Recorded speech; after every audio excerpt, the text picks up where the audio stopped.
하나님께서 허락하신 오늘 하루 말씀과 성령으로 충만한 저와 여러분들에게 예수님의 이름으로 축복합니다. 우리가 일상 속에서 경험할 수 있는 가장 극심한 고통은 무엇일까요? 큰 병에 걸리지 않은 일상 속에서 겪는 가장 큰 고통은 아마 치과 진료일 것입니다. 저희 집에는 8살, 7살, 3살 여자친구들이 있는데요. 그 3명의 딸들 모두가 가장 가기 싫어하는 곳이 바로 치과입니다. 사실 어른이 된 저도 가장 가기 힘든 병원이 치과입니다.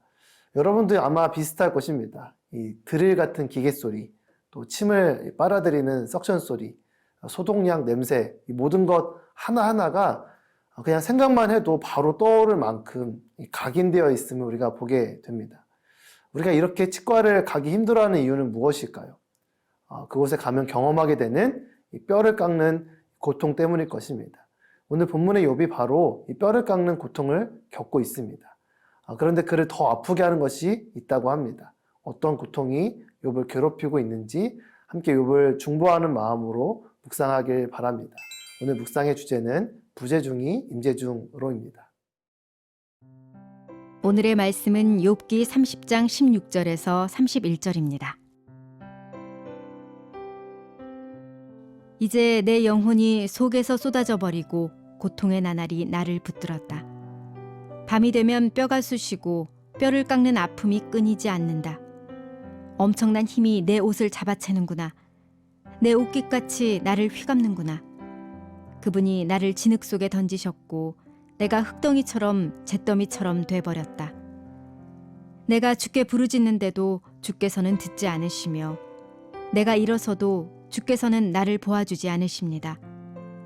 주께서 이토록 내게 잔혹하셔서 주의 강한 손으로 나를 치십니다. 또 나를 들어 바람에 날아가게 하시고 폭풍으로 나를 쓸어버리십니다. 나는 주께서 모든 살아있는 것에게 정해진 집, 곧 죽음으로 나를 끌고 가실 것을 압니다. 그러나 사람이 망해가면서 어찌 손을 뻗지 않겠습니까? 재앙을 당할 때 어찌 도움을 청하지 않겠습니까? 내가 고난당하는 사람들을 위해 울어주지 않았던가? 내 영혼이 가난한 사람들을 위해 안타까워하지 않았던가? 내가 선을 바랐는데 악이 왔고 빛을 기다렸는데 어둠이 왔구나. 내 속이 끓고 편하지 않았다. 고난의 날들이 내게 닥쳤기 때문이다. 내가 햇빛도 비치지 않는 곳에서 울며 다니다가 회중 가운데 서서 도움을 청하게 됐다. 내가 자칼의 형제가 됐고 타조의 동무가 됐구나. 내 피부가 검게 그을리고 내 뼈는 고열로 타들어가는구나. 내 수금 소리는 통곡으로 변하고 내 피리 소리는 애곡으로 변해버렸다. 욥이 겪고 있는 고통은 너무나 큽니다. 이 사면초가라는 말처럼 어느 것 하나 의지할 수 없는 추구가 보이지 않는 고통의 미로를 걷고 있습니다. 그의 영혼이 쏟아지는 것 같은 영혼의 어두운 밤을 보내고 있습니다. 그의 내면뿐만이 아니라 육체적으로도 밤이 되면 뼈가 쑤시고 뼈를 깎는 이 아픔이 찾아옵니다. 마치 흙덩이와 잿더미처럼 모든 것이 다 부서지고 무너져 내리는 고통 속에 있습니다. 더 이상의 고통을 찾을 수 없을 만큼 모든 고통을 온몸에 받고 있는 욥에게 있어 더 극심한 고통이 있습니다. 20절 말씀입니다. 내가 주께 부르짖는데도 주께서는 듣지 않으시며 내가 일어서도 주께서는 나를 보아주지 않으십니다. 바로 하나님께서 부르짖음에도 불구하고 돌아오지 않는 무응답입니다. 너무나 견디기 힘든 고통입니다. 하나님의 임재가 느껴지지 않으면 그동안 버텨왔던 것을 유지할 수 있는 그 힘을 잃어버리기 때문입니다. 어떻게 해야 이 시간을 이겨낼 수 있을까요?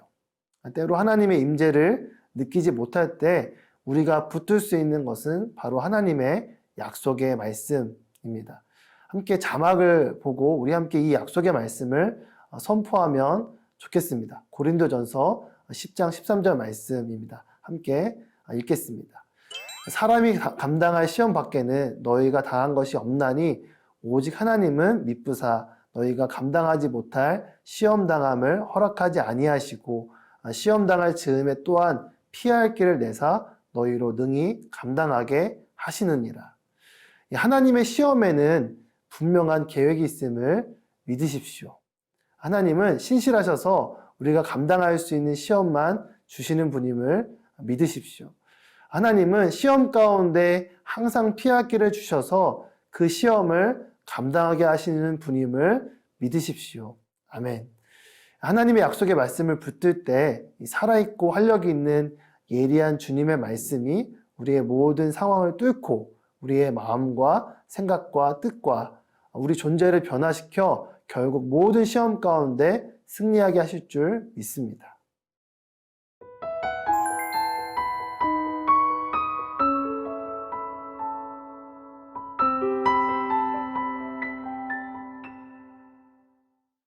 욥은 지금 이 두 가지 사실 가운데서 굉장히 괴로워하고 있습니다. 하나는 하나님께서 자신을 대적하신다라는 것입니다. 또 다른 하나는 자신이 하나님의 뜻을 온전히 실천하며 살았는데 왜 나에게 이런 일이 벌어질까라는 것입니다. 25절, 26절 말씀입니다. 내가 고난당하는 사람들을 위해 울어주지 않았던가? 내 영혼이 가난한 사람들을 위해 안타까워하지 않았던가? 내가 선을 바랐는데 악이 왔고 빛을 기다렸는데 어둠이 왔구나. 우리가 하나님의 뜻을 찾고 그 뜻을 위해 살아도 때로 우리의 삶 가운데는 커다란 고통이 찾아올 수 있습니다. 하나님의 사람, 의인도 고통의 시간을 겪는다라는 것이 욥기의 주제입니다. 우리가 모든 것을 다 이해할 수는 없습니다. 미국에서 신학을 공부하시고 졸업을 한 학기 앞두고 귀국해서 이 사역을 시작한 유석경 전도사님이라는 분이 계셨습니다. 그분은 사역을 시작한 그 주에 직장암 말기라는 판정을 받았습니다. 사역을 시작한 그 첫 주에 이러한 소식을 들은 그 전사님은 그의 남은 시간을 불투명한 치료 대신에 한 명의 영혼에게라도 더 복음을 전하는 쪽을 선택합니다. 정말 쉽지 않은 결정을 한 것입니다.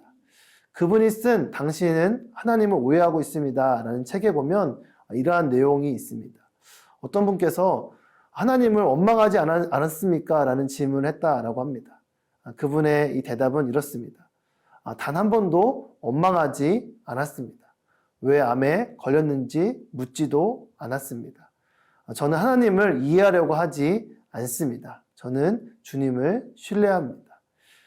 하나님을 한 번도 원망하지 않았다라는 말이 너무나 비현실적으로 보입니다. 그러나 그분께서 이러한 고백을 할 수 있는 것은 하나님을 이해하기보다 믿음으로 신뢰했기 때문입니다. 분명한 사실은 오늘 본문의 욥의 통곡과 같은 기도에 하나님께서 응답하신다라는 사실입니다. 하나님을 머리로 이해하기보다 믿음으로 신뢰하며 따라가는 저와 여러분 되길 예수님의 이름으로 축복합니다. 하나님 아버지, 하나님께서 나와 함께 하시는가, 나의 기도를 듣고 계신가, 이러한 의심을 할 때가 있습니다. 하나님을 이해하기보다 약속의 말씀을 붙들고 믿음으로 주님께 나아가길 원합니다. 나의 삶에 임재하셔서 주님과 동행하는 오늘이 되게 해주세요. 예수님의 이름으로 기도드립니다. 아멘.